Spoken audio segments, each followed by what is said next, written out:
ပဲတန်အမြောက်တွေ့ကျင်လို့စောင့်နေတာတော်တော်ကြာနေတဲ့မြောက်တွေ့ကြတော့ဘာကိစ္စရှိလို့လဲတဲ့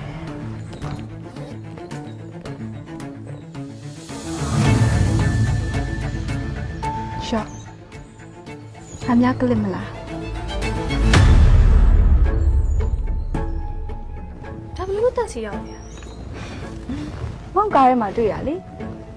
တွေ့ချင်းနဲ့ကညကလစ်ဆိုတာတန်းတိပြီးသားပါပေးမယ်နဲ့ခုမှပဲပေးဖြစ်တော့တယ်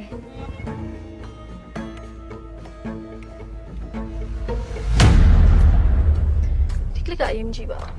ပြန်မပေးလိုက်ရပါတယ်အဲ့လိုတော့လည်းမဟုတ်ဘူးလေမြရဲ့ညတော့ရင်းမကြည့်ဘူးဆိုပေမဲ့တန်တော့ကသူများပစ္စည်းလေ